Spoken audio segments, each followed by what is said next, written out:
Cordial saludo para todos. Mi nombre es Alejandro Duque, secretario general de la Superintendencia del Subsidio Familiar.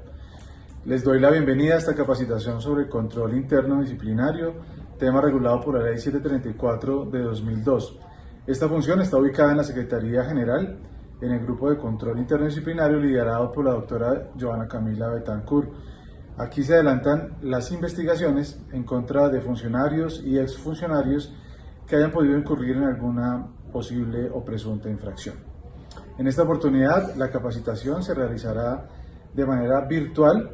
teniendo en cuenta las implicaciones ya por todos conocidas. Los dejo entonces en compañía de la doctora Joana Camila Betancourt y de nuestro capacitador, el doctor Fernel Alirio Lozano, procurador 237 Judicial Penal. Espero que sea la capacitación de provecho para todos y les doy la bienvenida. Muchas gracias.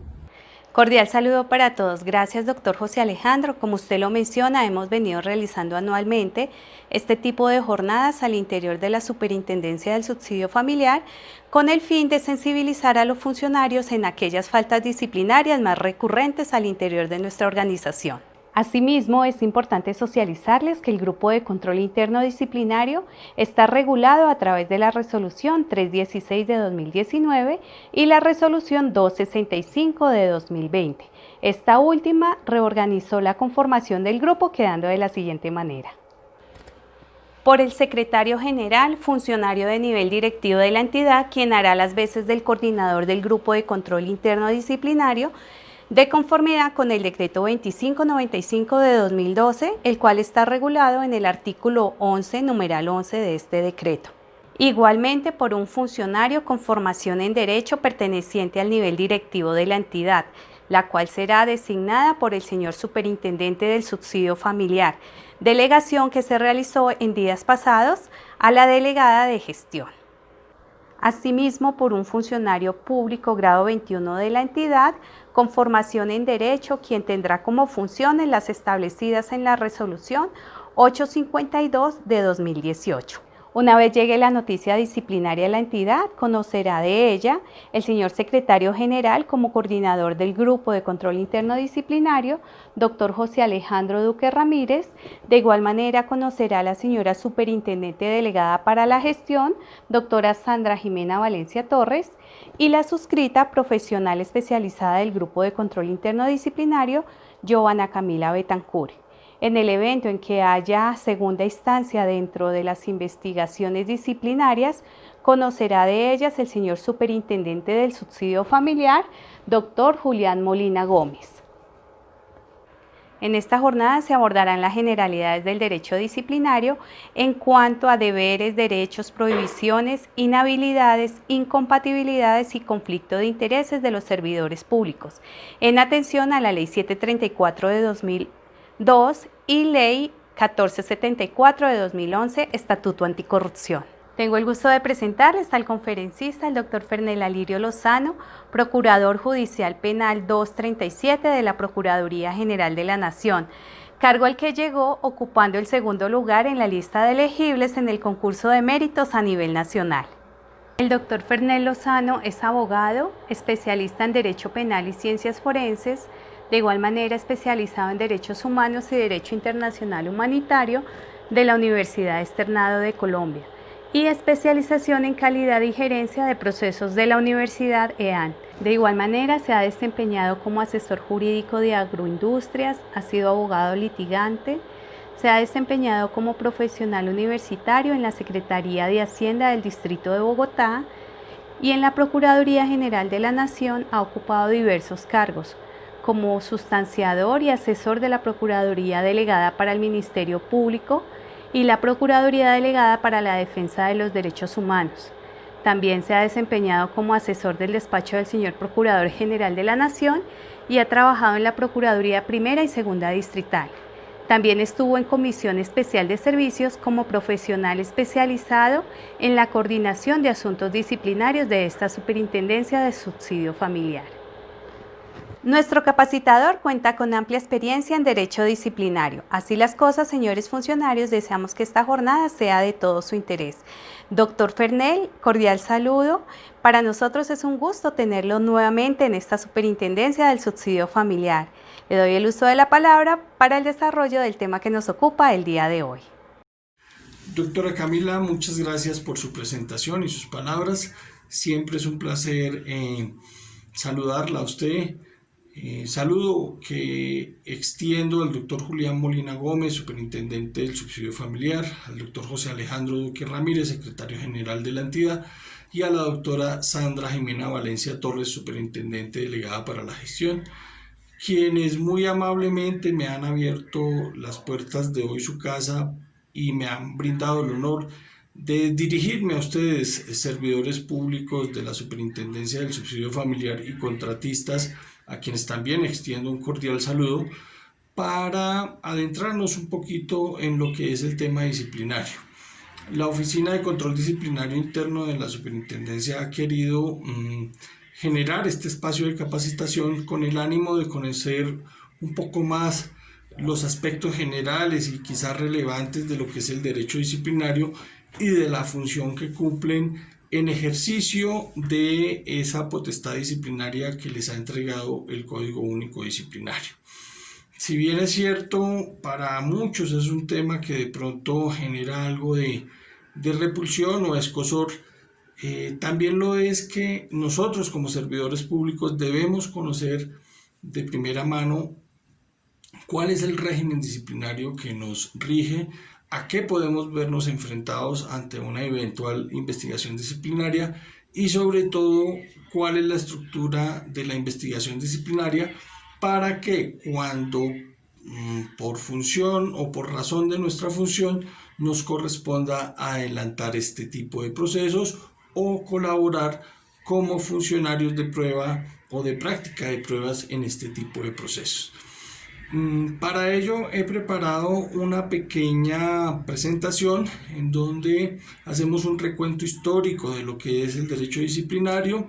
tratamos lo que es el procedimiento ordinario y verbal y revisamos la incidencia disciplinaria que puede tener el desatender en los términos de la Ley de Derecho de Petición este tipo de solicitudes que pueden llegar a nuestras manos. De tal suerte que cuando finalice esta pequeña charla, no vamos a ser expertos en derecho disciplinario, no vamos a generar esa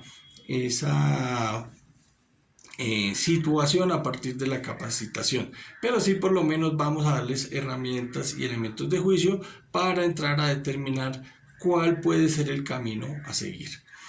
Durante estos 24 años del servicio público que me acompañan el día de hoy, ya tuve la fortuna de pertenecer a la Oficina de Control Disciplinario Interno, a la coordinación de la Oficina de Control Disciplinario Interno de la Superintendencia del Subsidio Familiar durante los años 2014 a 2016. Y en realidad las experiencias que obtuve allí fueron muy enriquecedoras para mi ejercicio profesional. Por lo tanto, considero importante compartir estas experiencias y sobre todo la visión general de lo que es el derecho disciplinario para que nosotros como servidores de la Superintendencia del Subsidio Familiar tengamos esa oportunidad de adentrarnos en un mundo que, si bien es cierto, ha sido mitificado y representa algún tipo de tabú para los servidores públicos, no lo es del todo cuando uno conoce de primera mano algunos aspectos relevantes. En consecuencia y sin mayores preámbulos, los invito a que escuchemos la presentación que he preparado y si en desarrollo de la misma surge alguna duda, gustosamente yo la atenderé, para lo cual nosotros la canalizaremos a través de la doctora Camila, quien me hará llegar sus inquietudes y a vuelta de correo yo responderé las mismas. Muchas gracias por su atención y espero que el material que he preparado y la charla que lo acompaña sea de todo su agrado. Muy amable.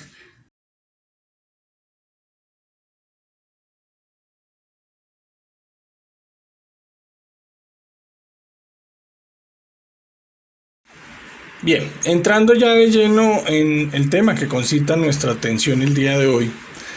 quiero destacar que como antecedente de la función disciplinaria en Colombia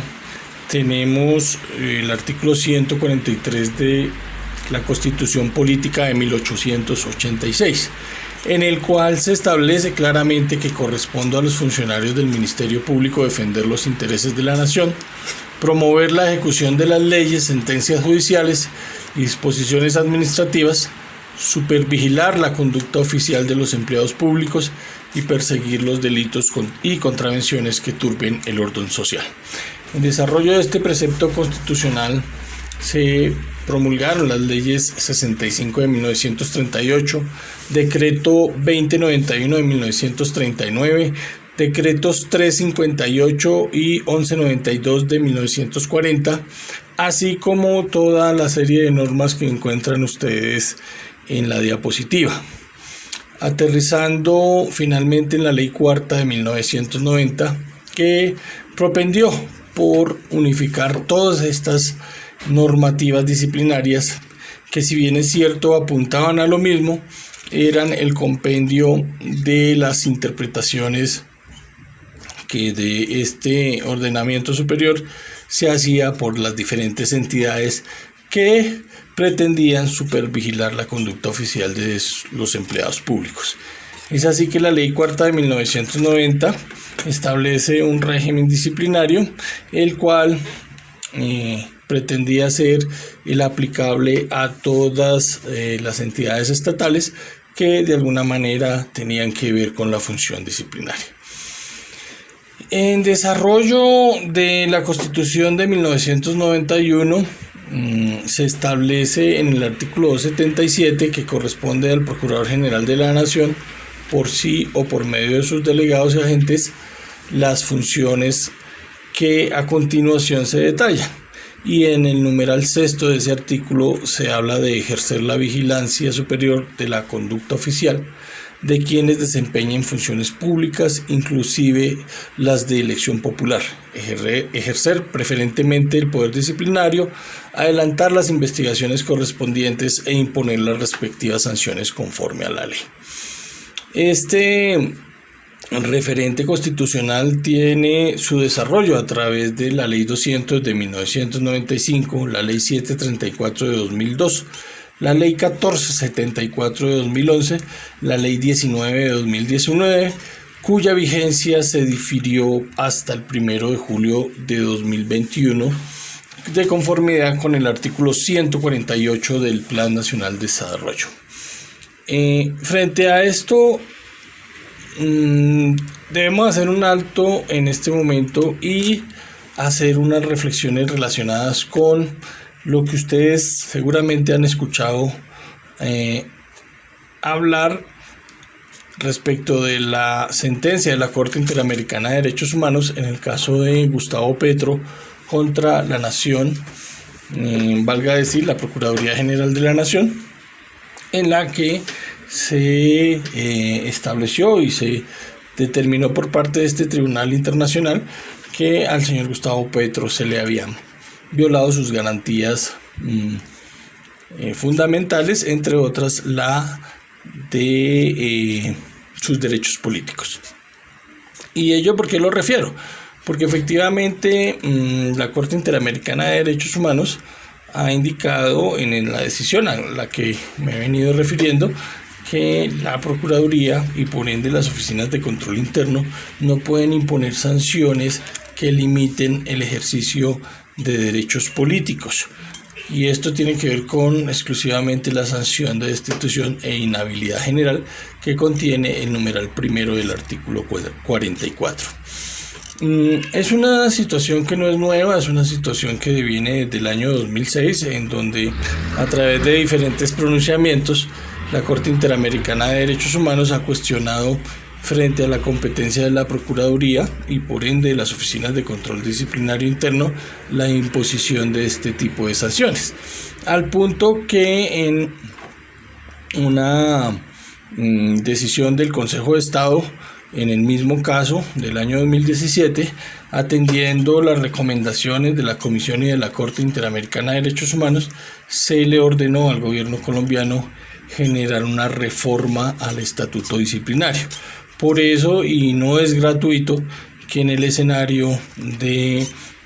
el ámbito legislativo haya aparecido la Ley 1952 de 2019. Ello es respuesta a ese requerimiento del organismo internacional y sobre todo del órgano de cierre administrativo de nuestra nación. Esta ley pretendía y propendía pues por la modificación de la sanción, pero más allá de eso, de la creación de un nuevo sistema disciplinario. Queda en vilo, en consecuencia, en razón a esa decisión de la Corte Interamericana, si a efectos de dar cumplimiento de lo que menciona allí esa corporación, se entra en vigencia la Ley 1952 o si por el contrario se deben hacer otro tipo de reformas que impliquen necesariamente la adopción de un nuevo ordenamiento. Pero aquí, más allá de lo que ha establecido la Corte Interamericana, más allá de lo que ha hablado el Consejo de Estado, lo importante es destacar que para efectos de la investigación disciplinaria, aún la Procuraduría y por ende las oficinas de control disciplinario interno tienen la competencia para imponer ese tipo de sanciones, restringida exclusivamente a temas de corrupción, pero igualmente a aquellas conductas que en virtud del numeral primero del artículo 48 de la Ley 734 puedan configurarse como delitos sancionables a título de dolo. En este caso en particular, y atendiendo la necesidad de continuar con el ejercicio de la función disciplinaria, el procurador expidió la circular 005 del 1 de septiembre del presente año con el fin de establecer unas pautas para el adelantamiento de las investigaciones disciplinarias y las sanciones a imponer. Entonces vemos cómo no es fortuito que en el escenario del servicio público aparezcan el control disciplinario. Eso es un tema que por más de 180, 200 años ha estado incluido en nuestra carta política y se le ha confiado esa labor a la Procuraduría General de la Nación y también a las oficinas de control interno disciplinario conforme el artículo 76 de la Ley 734 de 2002. No obstante ello, existen otros regímenes disciplinarios que son especiales y vale la pena hacer mención de ellos: el régimen especial de las fuerzas militares, el régimen de la Policía Nacional, el régimen de la rama judicial y algunos regímenes particulares como el de la Superintendencia de Notariado y Registro y algunas universidades que, atendiendo la necesidad de vigilancia de la conducta de los servidores públicos, han adoptado algunas normas de carácter disciplinario con el fin de investigar y sancionar cuando a ello haya lugar. Estos referentes responden básicamente a una retrospectiva de lo que ha sido el derecho disciplinario en Colombia y de lo que significa para el servicio público el derecho disciplinario, al cual no podemos estar ajenos ninguno de los servidores públicos, sea porque somos sujetos de la acción disciplinaria en regímenes especiales o el régimen general, y ello indica claramente que nosotros debemos actuar conforme a nuestras funciones, a nuestros deberes, a las prohibiciones que nos imponen nuestros derechos y a todas aquellas circunstancias que puedan ser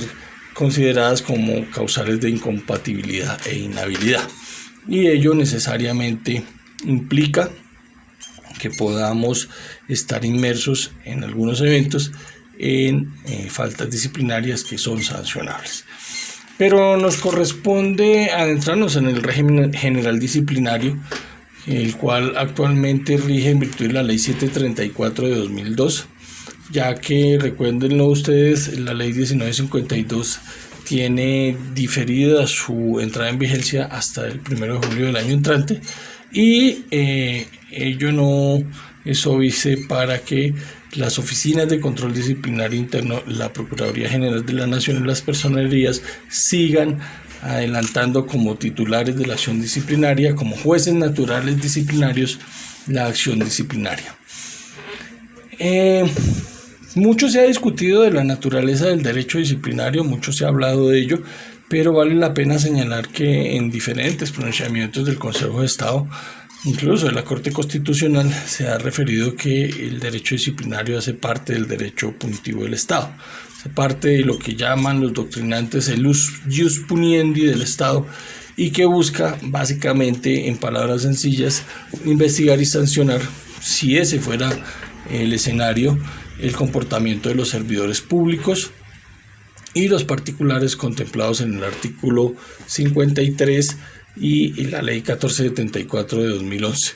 cuando su conducta conculque la garantía, en este caso los principios de la función pública, de conformidad con los artículos 209 superior y 25 del Código Disciplinario Único.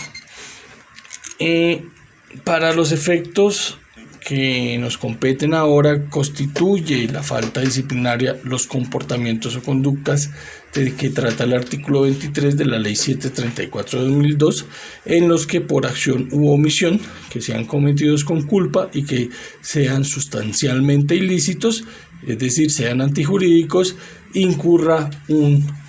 servidor público. En ese orden de ideas, cuando concurren los presupuestos normativos y no se presentan los causales de exclusión disciplinaria del artículo 28 de la ley 734 de 2002, nos encontramos indefectiblemente ante una falta disciplinaria y por consiguiente corresponde al operador disciplinario, es decir, la Oficina de Control Disciplinario Interno, de conformidad con el artículo 76 de la ley 734, activar la competencia y adelantar las etapas que consideren necesarias con el fin de atender a esos presupuestos fácticos en particular, siempre y cuando se contraríe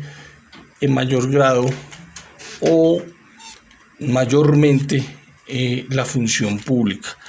y la función que corresponde a cada servidor público. No obstante ello, el legislador en su sabiduría estableció inicialmente la existencia de un llamado de atención al tenor del artículo 51 de la ley 734 de 2002, con el fin de que aquellas conductas que contrarían mínimamente o en menor grado la función pública, la labor que nos corresponde desarrollar, sean de alguna manera resaltadas por parte del jefe inmediato, llámese el coordinador, el jefe de oficina, el delegado, etcétera, etcétera, a través de ese llamado de atención, que si bien es cierto no tiene formalismos y no tiene ninguna connotación de antecedente disciplinario, sí puede ser tenido en cuenta, y así lo interpreto yo muy personalmente. No he encontrado literatura que hable de lo contrario, ni siquiera sentencias de la Corte Constitucional en sede de revisión constitucional de ese apartado, que impida que esos llamados de atención sean un referente para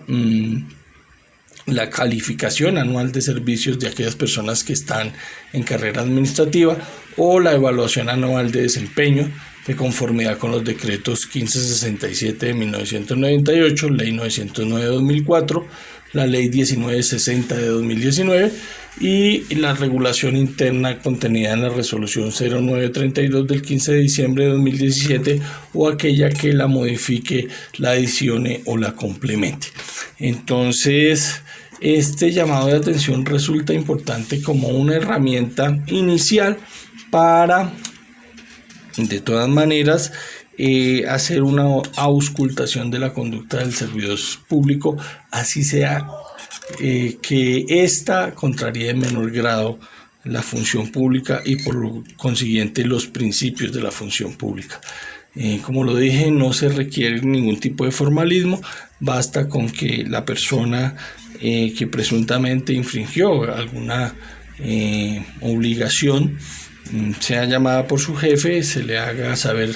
que existe esa presunta infracción a ese deber, que de todas maneras se le escuche y que se tome la decisión de hacerle el llamado de atención o no. Y este debe ser de manera verbal, no puede constar en ningún lado por escrito. Y pues la gente dirá, y el común de la gente dice, no, eso es un saludo a la bandera. No, yo creería que no, es una herramienta importantísima, valiosa, y sobre todo que se puede ponderar cuando se presente el escenario de la calificación de servicios, y en el acápite correspondiente puede ser tenida en cuenta para de pronto emitir en definitiva una calificación que esté acorde con la realidad funcional de la persona. Si bien es cierto, hay personas que consideran que la acumulación de llamados de atención puede generar la iniciación de una acción disciplinaria. Para este humilde servidor no es tan cierto eso. Una cosa con la otra son excluyentes. Si usted toma la decisión de hacer el llamado de atención, no puede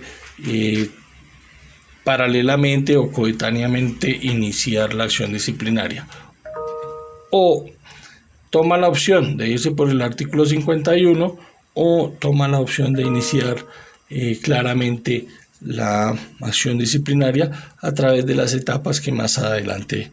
miraremos. Sin embargo, como ya lo dije, es importante este llamado de atención en la medida que puede ser un referente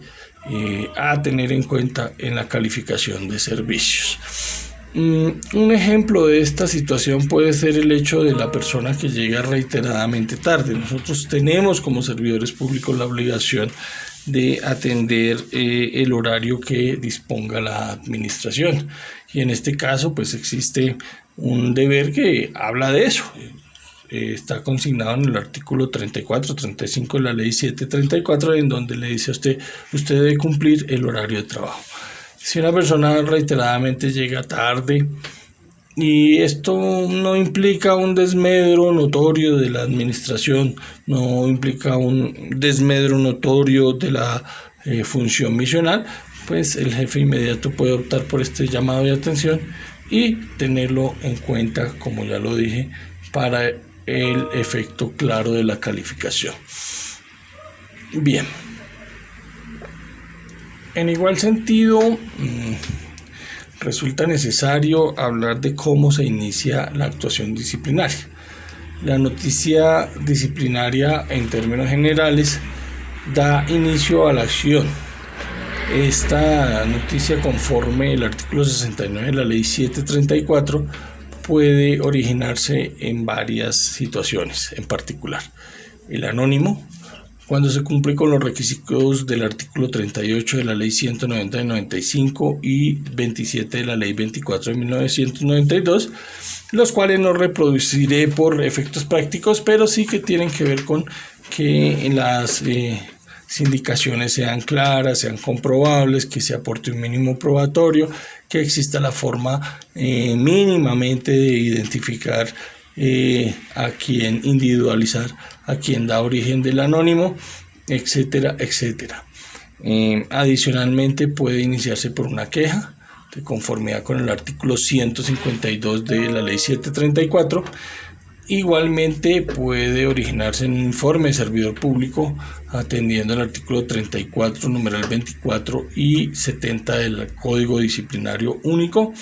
y esto tiene que ver también con un deber constitucional de denunciar. Todos los servidores públicos tenemos el deber y la obligación de denunciar la comisión de hechos punibles o de conductas disciplinarias cuando tenemos conocimiento de ella. Es una obligación que se adquiere per se. Usted toma como posesión en su cargo como servidor público. Cuando usted se posesiona en su cargo como servidor público, cuando es nombrado como servidor público o cuando adquiere esa condición a través de una vinculación, sea cual sea su forma. Entonces hay que tener en cuenta esto muy claro, porque eventualmente podemos estar incursos en una falta disciplinaria cuando no damos a conocer la comisión de una conducta que eventualmente puede tener matices disciplinarios y omitimos ese deber legal de elevar el respectivo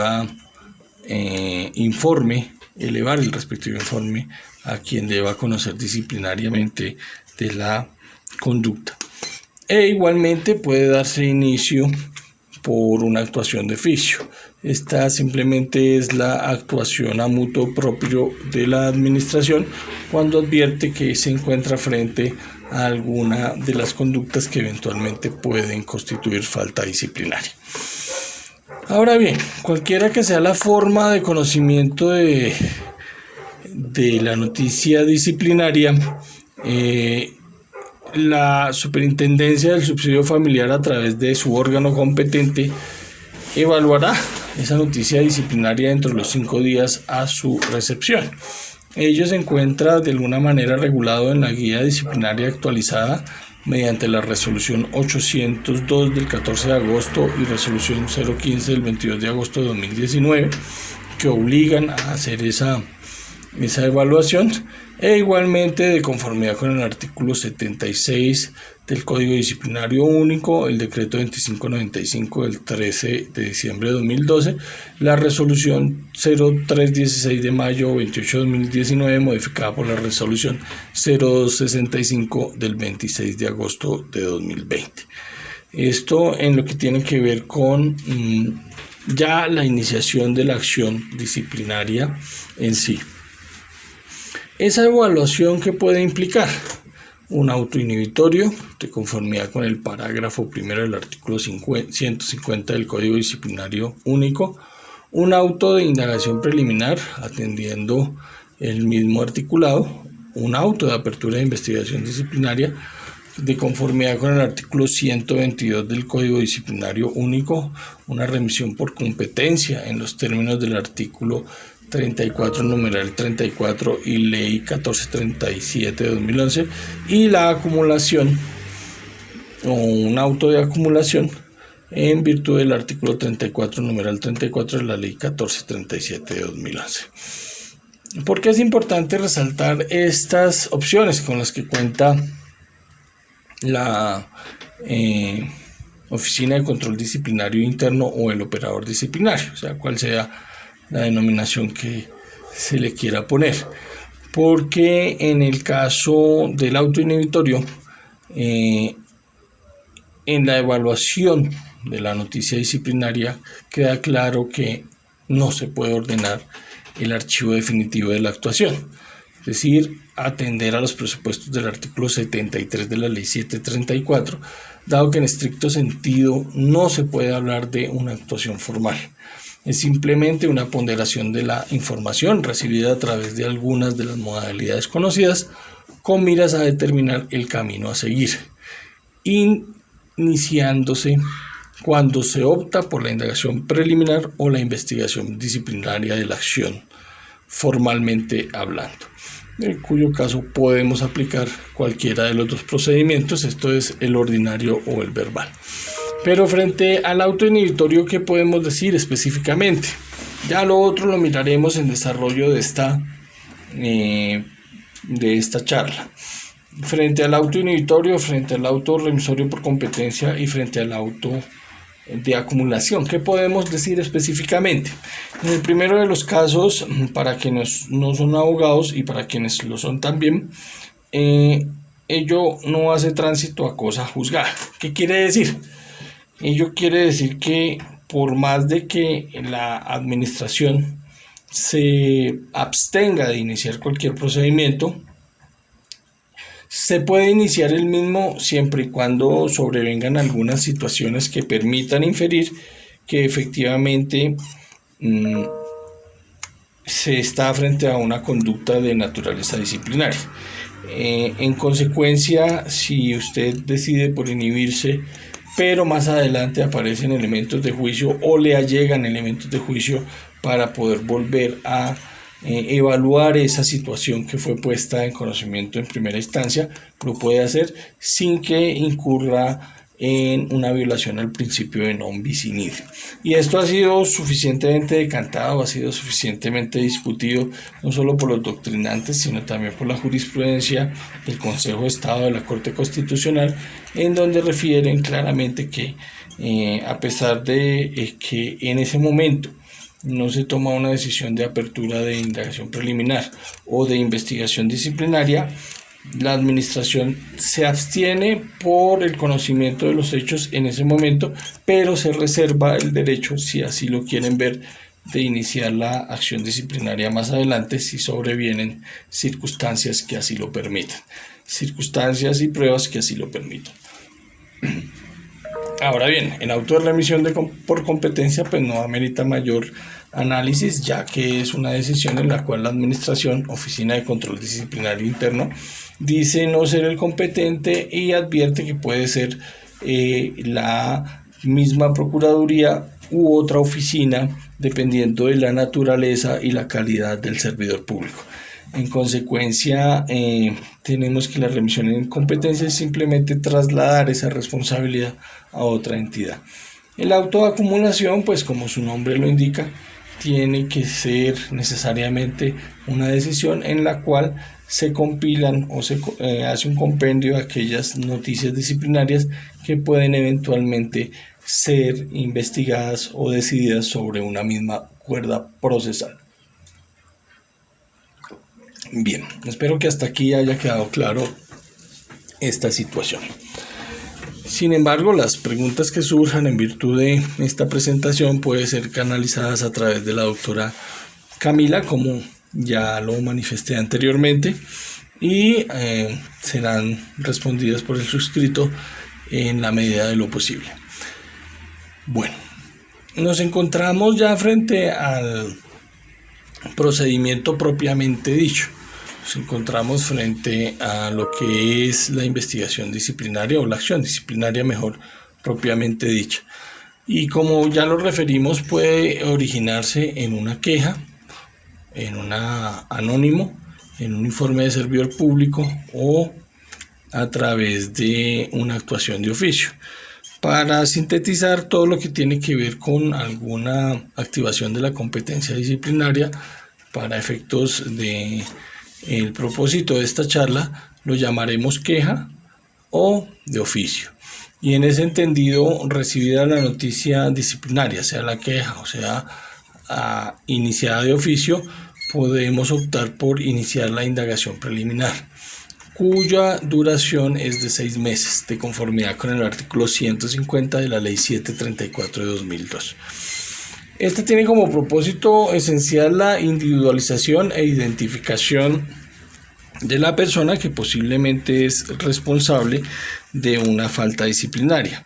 y para determinar si estamos eventualmente en caso de una falta disciplinaria. Entonces, en este orden de ideas, aquí el acopio probatorio tiende a satisfacer esas dos exigencias normativas y disponemos de un término de 6 meses. Este término es improrrogable. Lo que no se haga durante esa investigación disciplinaria en indagación preliminar, excúsenme, necesariamente tendrá que resolverse a favor de quien ha sido señalado como presunto responsable de esta falta y consecuentemente pues la decisión será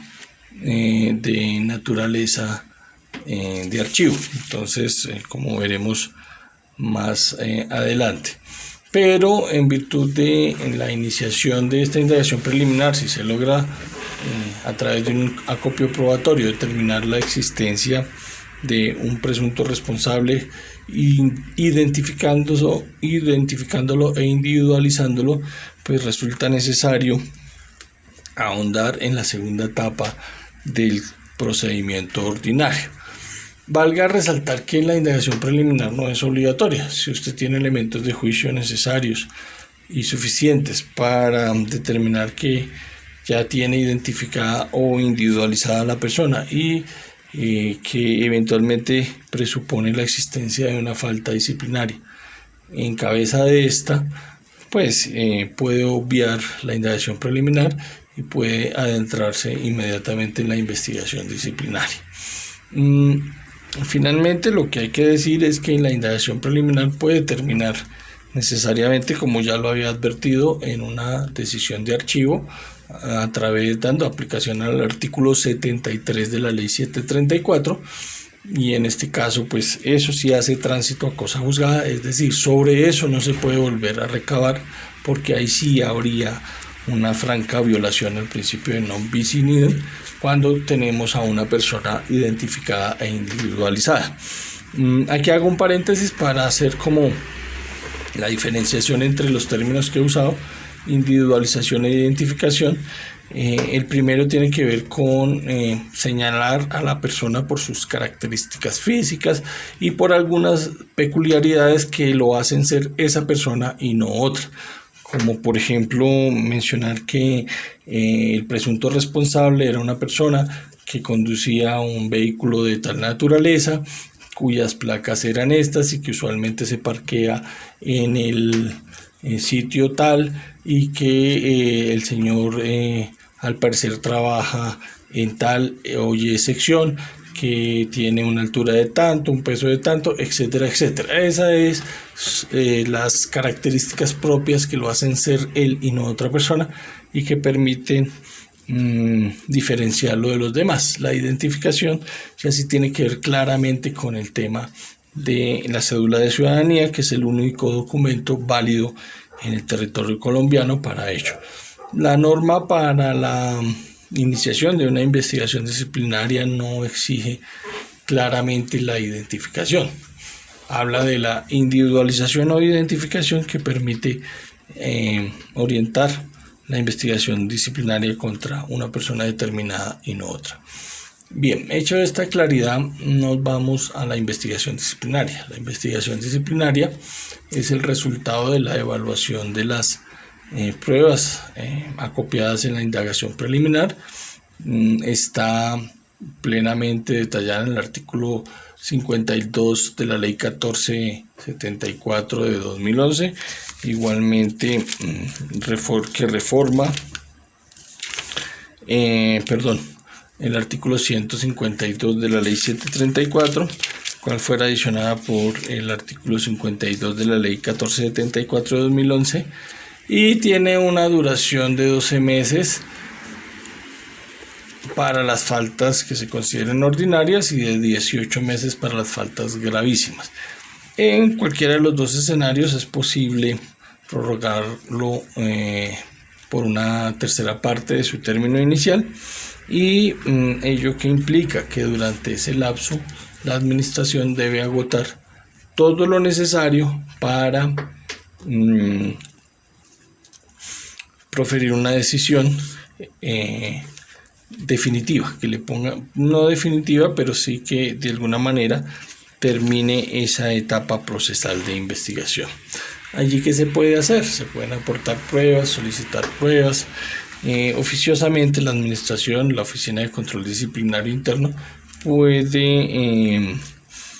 claramente decretar pruebas de oficio con las cuales se ha de buscar la verdad para ese proceso. Aquí es importante señalar que es la obligación del operador disciplinario no solamente acopiar lo que señala como responsable a la persona que se vincula a la investigación disciplinaria, sino todo aquello que también lo favorezca. Y por eso es que se le da la oportunidad en ejercicio del derecho de defensa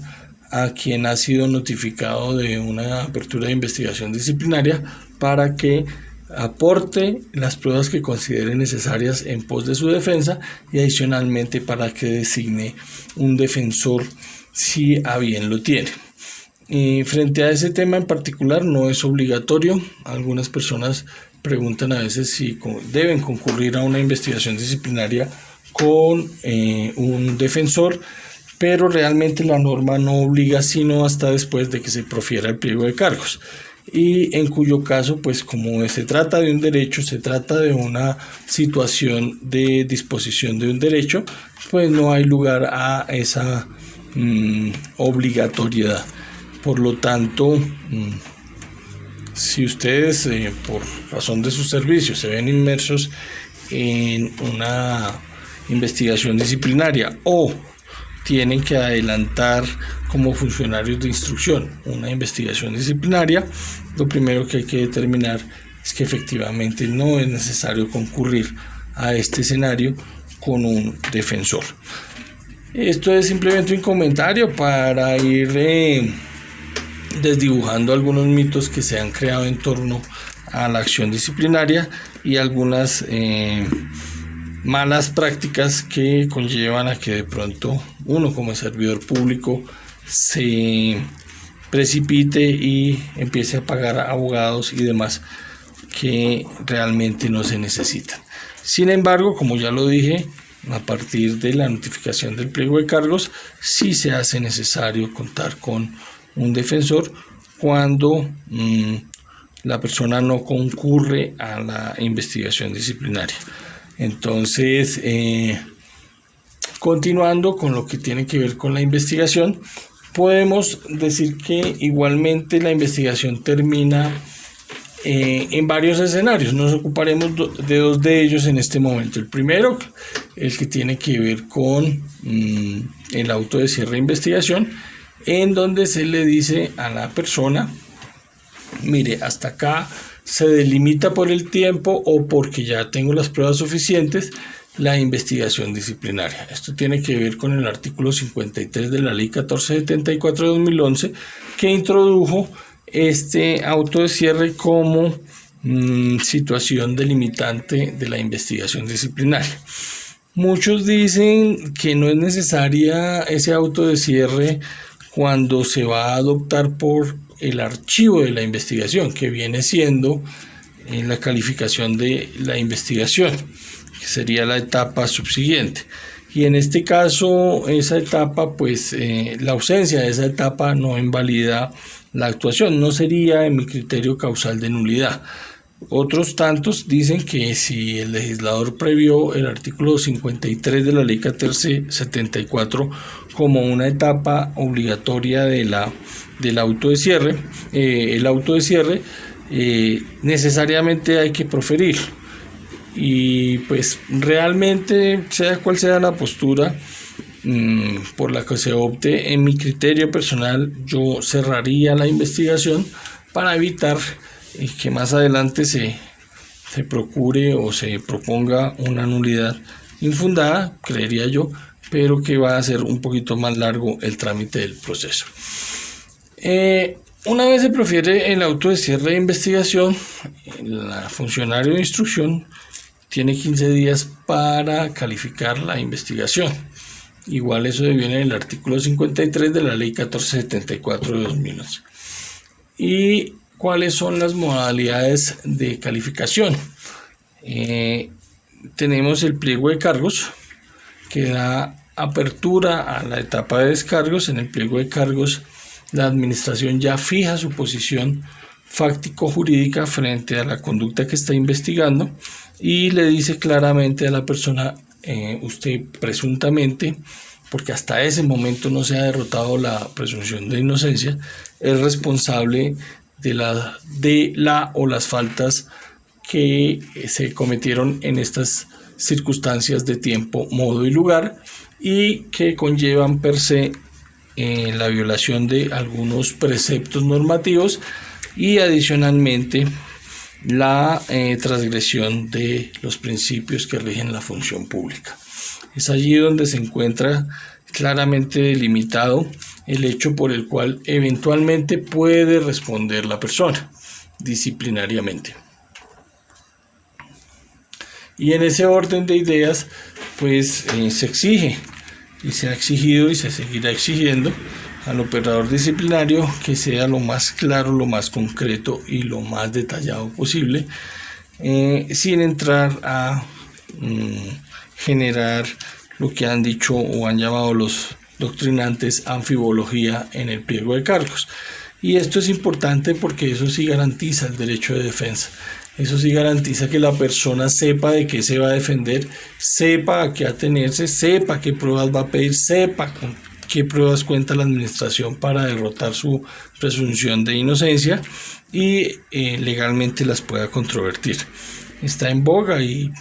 es necesario hablar de esto porque como funcionario de la Procuraduría, una de las labores que yo tengo es la defensa del debido proceso y el orden jurídico. Y en consecuencia, pues la garantía debe trasladarse también a quienes, por fortuna, desarrollan la labor disciplinaria en la Superintendencia del Subsidio Familiar. Y adicionalmente, que cualquier persona, cualquiera de nosotros en el ejercicio de nuestra función, al vernos abocados a un pliego de cargos, lo mínimo que debemos esperar es que nos cuenten y nos digan efectivamente con claridad y con concreción de qué nos vamos a defender. Entonces, el pliego de cargos, muchos lo llaman la columna vertebral del proceso disciplinario. Yo creería que la columna vertebral es una buena investigación porque le da paso a una buena decisión, pero pues atendiendo ese criterio que se utiliza, el pliego de cargos sí efectivamente es la columna vertebral, es el centro de gravedad de la acción disciplinaria y por eso es que es tan importante que sea lo suficientemente clara. En consecuencia, cuando se profiere el pliego de cargos, hay una oportunidad para que la persona presente sus descargos, se le dan 10 días, allí se pueden solicitar pruebas, se pueden aportar pruebas, la administración también puede de oficio decretar pruebas y repito, no solamente lo que inculpe, sino que lo que también pueda exonerar a la persona de su responsabilidad disciplinaria. Ello en virtud del artículo 166 de la Ley 734 de 2002. Agotado lo anterior, pues se abre el debate a pruebas por 90 días, atendiendo lo dispuesto en el artículo 168 de la Ley 734 de 2002 y el artículo 54 de la Ley 1474 de 2011. Ello es un término que se puede prorrogar, pero lo ideal es agotar dentro de los 90 días la aducción de los medios probatorios que se solicitan o que se decretan de oficio. Y importante allí quizá también resaltar que cuando la administración decreta de oficio algunas pruebas, lo que corresponde es darle traslado al disciplinado con el fin de que pueda ejercitar también su derecho de contradicción a partir del conocimiento que tenga de las pruebas. Es lo más recomendable, lo más aconsejable, dado que violentar este derecho de contradicción de la prueba atenta claramente contra el derecho de defensa y por ende estaríamos frente a una posible y eventual nulidad. Y además porque el disciplinado puede orientar también a partir de esas pruebas en sus alegatos de conclusión, cuando si de ellas resulta algo favorable para sus intereses. Culminada esa etapa probatoria, nos vamos con los alegatos de conclusión de conformidad con el artículo 55 de la Ley 1474 de 2011. Habilita solamente por 10 días la presentación de estos alegatos y coloquialmente yo los llamo pues el sagrado derecho al pataleo. Usted puede ahí decir en los alegatos conclusivos lo que quiera, puede mencionar las razones por las cuales la administración debe absolverlo y adicionalmente debe, por ejemplo, orientar la investigación en otro sentido. Realmente sirven mucho. Por la experiencia que yo he tenido en el ejercicio profesional, existen alegatos muy buenos que pueden dar por terminado un proceso disciplinario a pesar de la existencia de un pliego de cargos. Sin embargo, pues lo aconsejable allí es de pronto hacerlo lo más puntuales posibles sin entrar en contradicciones, sin entrar en ningún tipo de situaciones que antes de clarificar la presunta conducta disciplinable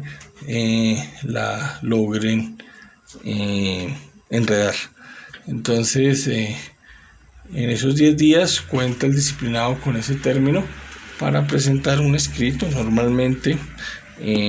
ya no acompañado de pruebas porque el término probatorio venció, sino donde se haga el análisis de todos los argumentos que quiera hacer valer. Bien, hasta este punto yo no he hecho referencia a la versión libre, que es un derecho consagrado en el artículo 92 de la ley 734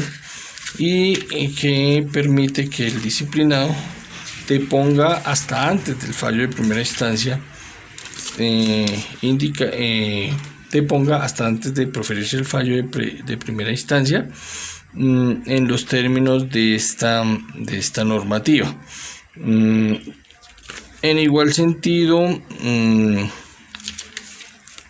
esta versión libre, como su nombre lo indica,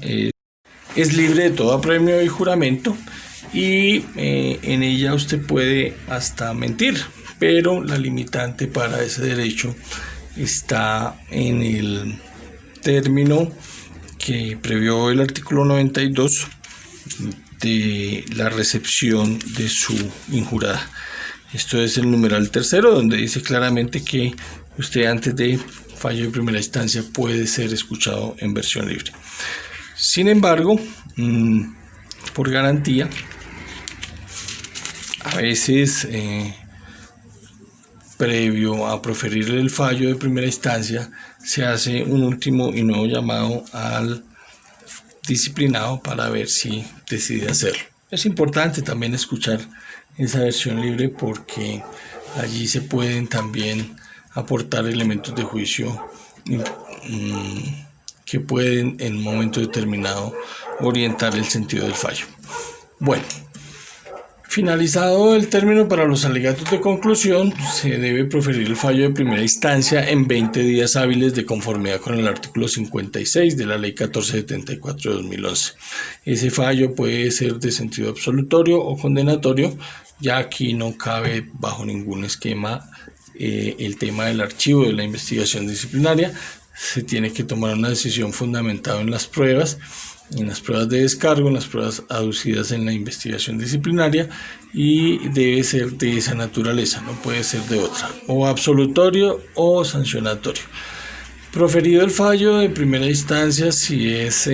absolutorio, pues obviamente se archiva la investigación y hasta allí llega la acción disciplinaria. Si es sancionatorio, obviamente hay oportunidad para interponerse los recursos de ley. En consecuencia, pues allí se puede apelar la decisión y ello subirá a la segunda instancia, que para el caso concreto de la Oficina de Control Disciplinario Interno de la Superintendencia es el despacho del señor superintendente. Y recibido el expediente, tiene 45 días para proferir esa decisión, prorrogables, y también puede eventualmente darse la práctica de pruebas de conformidad con el artículo 171 de la Ley 734.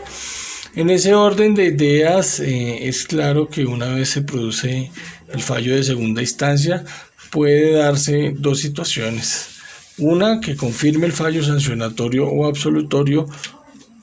y otra que revoque o bien sea el fallo sancionatorio o absolutorio, en cuyo caso pues se proferirá la decisión que se considere necesaria. Pero si hablamos de que confirma el fallo sancionatorio en el evento de que el fallo de primera instancia sea sancionatorio, obviamente procede ya el registro de la sanción y posteriormente la ejecución de la sanción en los términos de los artículos 172 y 174 de la Ley 734 de 2002. En el primero de los casos, es decir, el registro de la sanción, el operador disciplinario de la Oficina de Control Disciplinario Interno, a través de un formulario que ya tiene establecido la Procuraduría,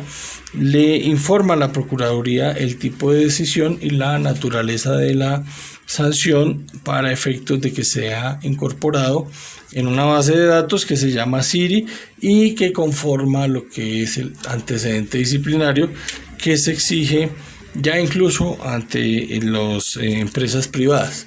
Los antecedentes disciplinarios consignan allí, entre otras cosas, las decisiones disciplinarias vigentes y que se hayan proferido y donde se emita en contra suya una sanción. Allí resulta importante resaltar que la sanción disciplinaria permanecerá por ministerio de la ley 5 años y la única entidad que puede llamarse a borrar los antecedentes disciplinarios en algunos casos muy especiales es la misma Procuraduría. En la superintendencia hubo una decisión sancionatoria que fue registrada conforme lo ordena la ley y la persona, pues a través de varios derechos de petición, previo el cumplimiento de la sanción, le pidió a la superintendencia que borrara la sanción disciplinaria porque tenía que entrar a trabajar en otro lado y que ese antecedente le estaba generando inconvenientes. Respondiendo lo que correspondía a la Oficina de Control Disciplinario Interno, le dijo: mire, lamentablemente no podemos borrar el antecedente, debe permanecer por 5 años, pues así lo ordena la ley y quien está llamado a hacerlo es la Procuraduría General de la Nación porque es la única competente para ello. No sé finalmente qué pasaría con ese tema, pero la respuesta brindada por la superintendencia fue la correcta, en razón a que efectivamente la base de datos de la Procuraduría que constituye el antecedente disciplinario solo es administrada por la Procuraduría y nadie más tiene injerencia en ello. ¿Por qué hago esa reflexión? Porque muchas veces la persona piensa que esto no tiene trascendencia, que una decisión disciplinaria no tiene trascendencia, pero efectivamente en la práctica sí se ven afectadas algunas situaciones por la existencia de un antecedente disciplinario. Entonces, el llamado es a que nosotros como servidores públicos tenemos un plus adicional en nuestra función y es no solamente atender lo que nos corresponde, sino atenderlo bien. Y es por ello que cuando nosotros accedemos al servicio público, el estándar de exigencia sube. No es lo mismo exigirle a un ciudadano del común que cumpla con ciertas obligaciones que exigírselo a un servidor público. Y es por ello que existe, entre otras cosas, el derecho disciplinario. El servidor público debe orientar sus esfuerzos, debe orientar su conocimiento, debe orientar su racionalidad a cumplir bien con su servicio, a que la función que le encomienden sea bien desarrollada en pos y para los ciudadanos, porque los ciudadanos demandan de nosotros una respuesta y una respuesta acorde a su petición, pero adicionalmente demanda de nosotros un comportamiento no de ángeles, porque eso sería utópico, pero sí un comportamiento acorde a la dignidad de la investidura de servidor público. Por eso es que las sanciones disciplinarias a veces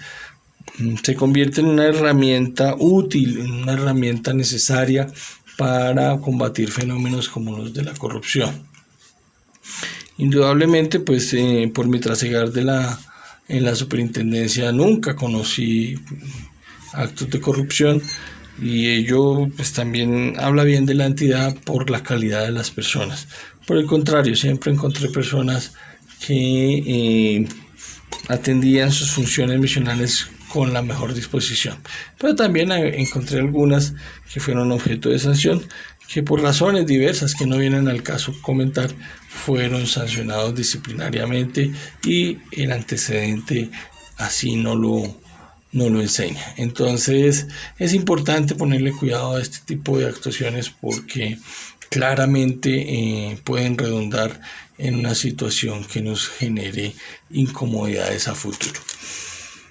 Terminado el procedimiento ordinario, nos referiremos muy someramente al procedimiento verbal, ya que pues usualmente casi no es agotado en las oficinas de control disciplinario interno, pero desde mi perspectiva es el que mejor se adecua a ciertas circunstancias. Adicionalmente, porque resulta de manera obligatoria su aplicación cuando se trata de la flagrancia de la confesión de faltas leves, faltas gravísimas de los artículos 48, Ley 734 de 2002, numerales 2, 4 y 17, bueno, los que ustedes ven allí. Es necesaria, es obligatoria, o sea, no hay lugar a discusión. Yo no puedo optar por iniciar un procedimiento ordinario cuando la ley me está obligando a mí adelantarlo por el procedimiento verbal. O cuando se valora la investigación y estén dados los presupuestos para proferir el pliego de cargos, es decir, el artículo 57 de la Ley 1474 de 2011, el cual en sede de control de constitucionalidad encontró respaldo previamente en las sentencias C763 de 2009, sentencia C242 de 2010 y C370 de 2012, donde ratifica no solamente que por ministerio de la ley puede iniciarse y debe iniciarse el procedimiento verbal, sino que dados los presupuestos de la formulación de pliego de cargos en los términos que lo concibe la ley, se puede optar por ello. Y algunos dicen que también se puede, incluso cuando usted evalúa la queja. Pues yo no soy muy dado a eso, porque considero que probatoriamente hay que robustecer cualquier tipo de actuación con el fin de adoptar una decisión, y más cuando se trata de una decisión sancionatoria, si a ello se llega. Pero eventualmente se podría, y eso es una situación que cada uno de ustedes evaluará en el momento oportuno, ya que si por suerte les toca hacer parte de la Oficina de Control Disciplinario Interno, es importante que conozcan esas opciones. Pero en términos generales, cuando usted evalúa la investigación disciplinaria y encuentra que se dan los presupuestos para proferir el pliego de cargo, esto es, que exista acreditada la existencia de la conducta, que exista prueba mínima que comprometa la responsabilidad de la persona investigada, pues se debe calificar el procedimiento a seguir. Se cita a una audiencia de cargos que no puede ser ni antes de 5 días ni después de 15 días de la notificación de la decisión que optó por el agotamiento del procedimiento verbal. En punto de ello, pues se citará a la audiencia de lectura de la decisión de cargos. En ella se puede escuchar en versión libre a la persona, e igualmente si ella quiere aportar pruebas, se aducen las pruebas que se quieran hacer valer en esta etapa, y adicionalmente pues ya se abre la discusión de las pruebas si no se pueden practicar o no se pueden aducir inmediatamente en una audiencia de pruebas que no puede ser entre 3 y 5 días para la práctica o la aducción de las pruebas. En eso hay que hacer énfasis en que para efectos de la decisión definitiva, el acopio probatorio resulta importante no solamente para el operador disciplinario, sino también para el disciplinado, y por ello no hay que escatimar esfuerzos para darle esa garantía. Eso va en beneficio de su derecho de defensa, y por lo tanto, al garantizárselo, se asegura que la decisión que se adopte va robustecida y va blindada ante un eventual control jurisdiccional. Agotado este término probatorio, pues hay un receso de 3 días para presentar los alegatos de conclusión, el cual no se puede extender por más de 10 días de conformidad con el artículo 58 de la Ley 1474. Y vuelvo y digo, este es el sagrado derecho al pataleo. Usted puede decir en esos alegatos pues lo que considere necesario en defensa de sus intereses. Frente a ese término de alegatos vencido el mismo, la administración dispone de 2 días para adoptar la decisión de fondo, atendiendo lo dispuesto en el artículo 178 del Código Disciplinario Único. Y en este caso, pues la decisión puede ser o de carácter sancionatorio o de carácter absolutorio. decisión que está sujeta al recurso de apelación en los términos del artículo 59 de la ley 1474 de 2011, en cuyo caso pues corresponderá al superintendente del subsidio familiar decidir sobre si mantiene o no la decisión dependiendo de la naturaleza de la misma. Es importante resaltar que en el procedimiento verbal pues se minimiza el tema del uso de decisiones escritas, se minimiza al máximo, pero sin embargo es factible que en algunos eventos se requiera pronunciarse de esta manera ante peticiones o ante solicitudes procedentes por parte del disciplinado. Si ello no es así, la decisión frente a algunos temas que se debaten a través de medios escritos, porque pues no es usual que se adelante un procedimiento verbal en una oficina de control disciplinario interno, sería lo ideal, pero no es lo usual. Se puede diferir para la decisión de instancia, de primera instancia. Se puede diferir para el fallo, en cuyo caso pues deberá motivarse la decisión, deberá indicarse qué se pretende con la decisión y que ataca la decisión o que concede la decisión. El recurso de apelación pues se surte en los mismos términos que en el procedimiento ordinario, no hay variación, pero en todo caso el procedimiento verbal propende porque se acelere la marcha de la administración en estos casos en donde se tiene que definir la situación disciplinaria de una persona, y realmente resulta muy benéfico. Cuando yo por fortuna estuve en la coordinación de control disciplinario interno de la superintendencia, adelanté varios procedimientos verbales, los cuales fueron una forma muy expedita de dar por terminado las acciones disciplinarias, las cuales, gracias a Dios y por la calidad de las personas que hacen parte del servicio público, de las cuales hoy ustedes también forman ese gran número de profesionales y de servidores públicos, no fueron muchas, gracias a Dios. Considero yo que mi paso por allí puede catalogarse desde mi perspectiva como bueno,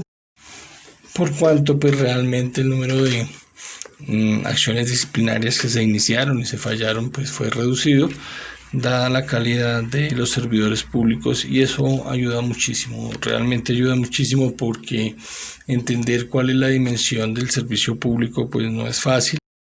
pero cuando uno encuentra servidores públicos competentes y bien preparados, pues el tema se facilita de verdad. Bien, ya para finalizar, pues atendiendo lo que es la estructura de la falta disciplinaria,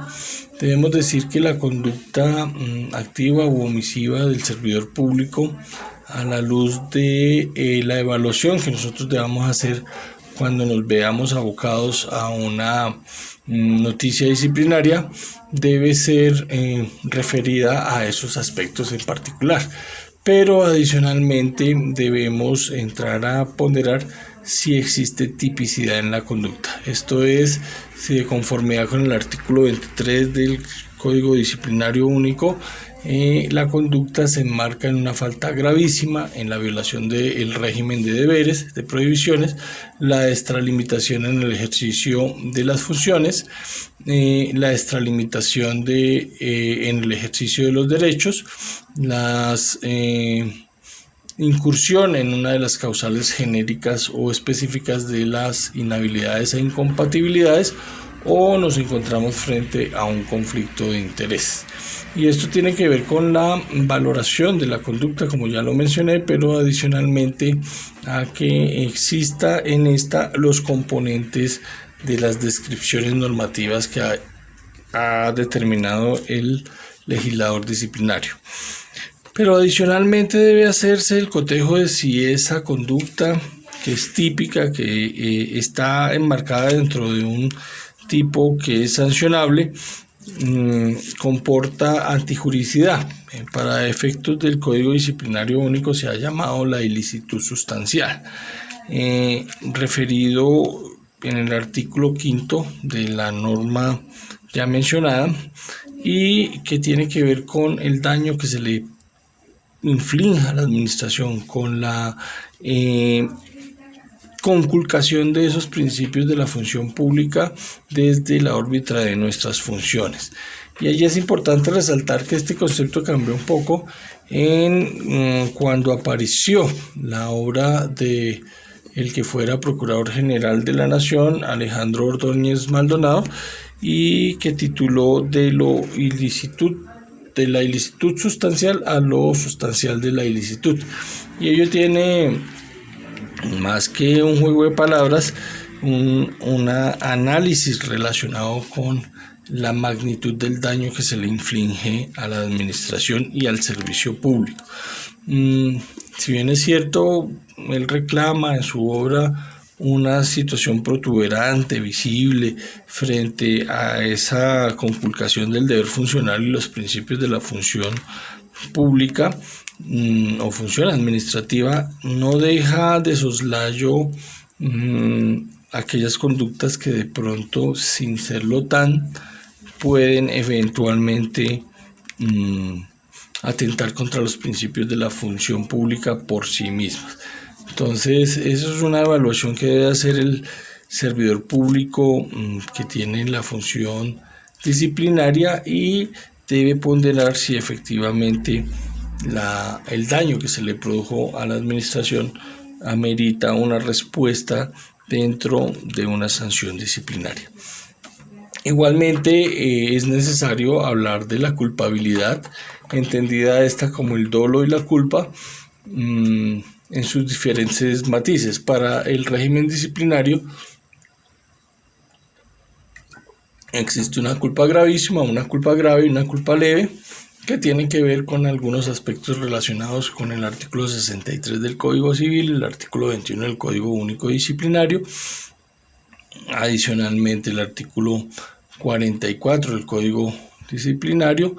y artículo 13 y 22 de la misma obra. En esta dimensión, pues uno concreta ya realmente la existencia de una falta disciplinaria porque se dan los tres presupuestos: el de tipicidad, de ilicitud sustancial o antijuridicidad para el efecto de entendimiento, y la culpabilidad, entendida esta como las manifestaciones de dolo, culpa gravísima, grave o leve. Así, estimados servidores de la Superintendencia del Subsidio Familiar, damos terminada esta capacitación en lo que tiene que ver con la acción disciplinaria de una manera rápida, de una manera muy concreta, la hemos visto, con el fin de poder adelantar la actividad propuesta por la Superintendencia del Subsidio Familiar, la Secretaría General, ya que pues lamentablemente nos toca hacerlo de esta manera virtual y no presencial. Me hubiera gustado hacerlo así para atender todas sus inquietudes, pero pues considero yo que este granito de arena puede ayudar en algo al entendimiento de lo que es el proceso disciplinario, de lo que puede enfrentar un servidor público que con su comportamiento eventualmente conculque su deber funcional y atente contra los principios que rigen la función pública. No es gratuito que el derecho disciplinario exista, no es gratuito que se adelanten investigaciones disciplinarias. Es la respuesta del Estado a esa obligación de velar por un correcto comportamiento de los servidores públicos y sobre todo por atender el llamado de los principios de la función pública. Yo puedo decir con certeza absoluta que mientras estuve en la superintendencia realmente no advertí cosas graves ni gravísimas, ni advertí situaciones que ameritaran una respuesta contundente frente a ciertos comportamientos. Por el contrario, creo que los servidores de la superintendencia siempre han sido aconductados, pero ello no obsta para que se conozca esta normativa que rige todo lo que tiene que ver con la acción disciplinaria. Es necesario, es importante. En algún momento de la vida podemos estar de ambos lados de las orillas que implicarían necesariamente ser instructores de un proceso disciplinario o eventualmente ser destinatarios de un proceso disciplinario, y ello se podría evitar en el segundo de los casos atendiendo pues el conocimiento de estas disposiciones que de alguna manera nos ayudan a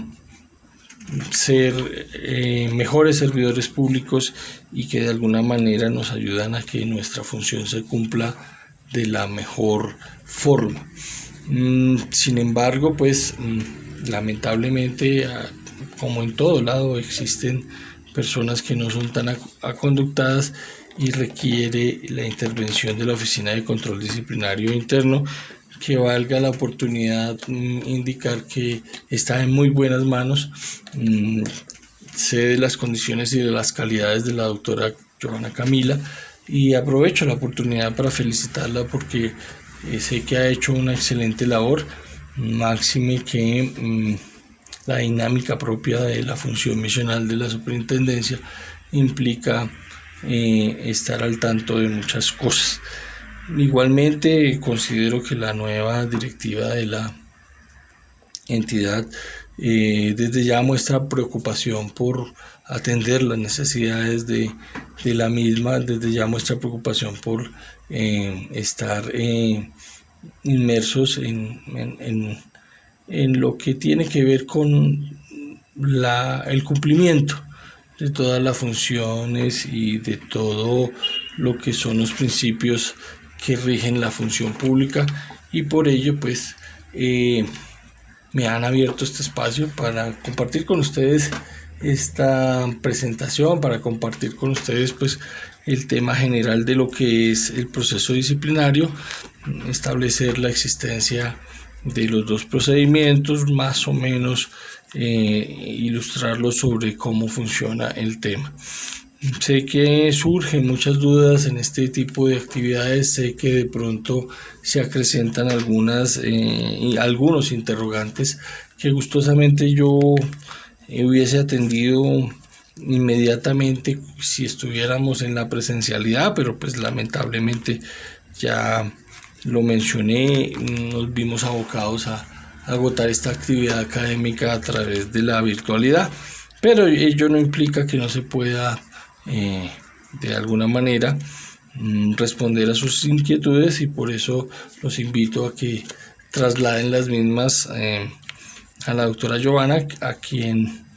con quien canalizará todas sus preguntas y a quien le enviaré en la medida de lo posible las respuestas a las mismas. Finalmente quiero hacer referencia a una situación que de pronto no es muy recurrente, pero se puede presentar, y es la desatención de los derechos de petición. Una de las quejas constantes en varias entidades del Estado es que no responden a tiempo los derechos de petición, que no responden, etcétera, etcétera. Pues previendo eso, el legislador disciplinario estableció una serie de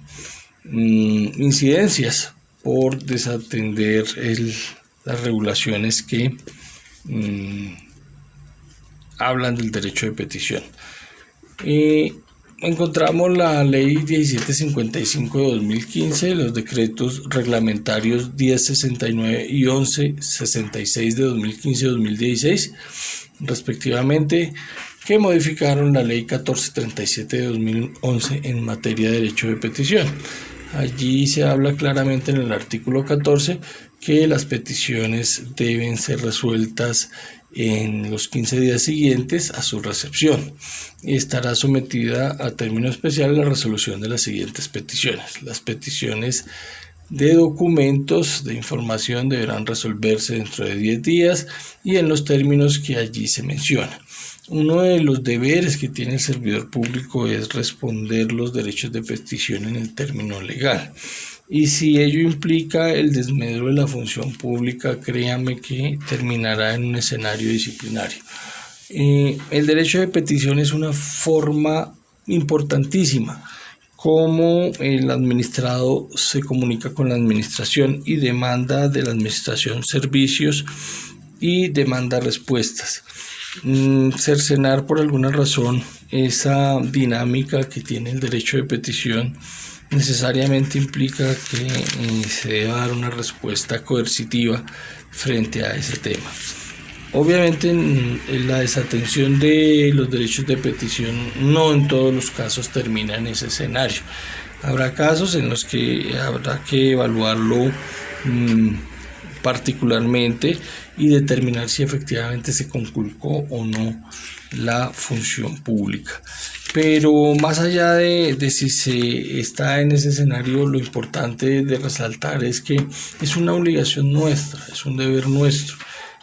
atender al ciudadano, sea cual sea su origen, sea cual sea su raza, su sexo, su condición, etcétera, etcétera, porque como ya lo mencioné, el servicio público demanda un esfuerzo adicional y demanda de nosotros una entrega adicional. Además que estamos bajo el escrutinio diario, bajo el escrutinio constante de la ciudadanía en general, y eso debe ponderarse y debe ser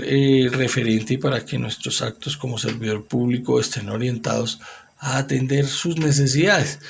Y como lo dije ya, una de las manifestaciones de esa solicitud de atención es el derecho de petición. Y el derecho de petición es tan importante para el ciudadano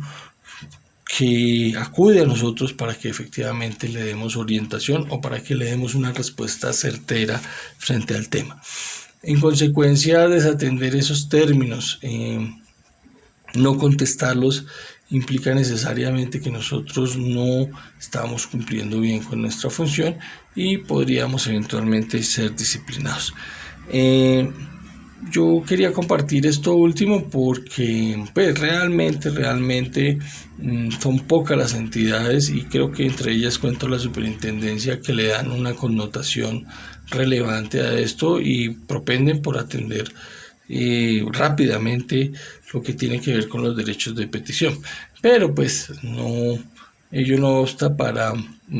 que por alguna eventualidad no se conteste el mismo o no se conteste dentro del término necesario y legalmente establecido, y por ello pues desafortunadamente hay que iniciar las averiguaciones del caso y llegar a las sanciones que haya lugar.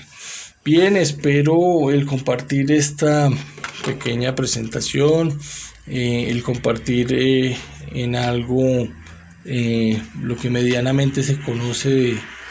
de la acción disciplinaria, el proceso disciplinario, sirva para los propósitos de nuestra función pública, sirva para los propósitos de la capacitación que se ha programado por parte de la Secretaría General, especialmente de la Oficina de Control Disciplinario Interno, ya que eso hace parte también de nuestros deberes. El capacitarnos continuamente es un deber que debemos cumplir, y esta es la manera. Agradezco infinitamente la oportunidad que me dieron, agradezco infinitamente la oportunidad de su tiempo para escucharme, y pues resta solamente desearles la mejor de las suertes, y cualquier inquietud, pues como ya lo indiqué, a través de la doctora Giovanna Camila. Muchas gracias.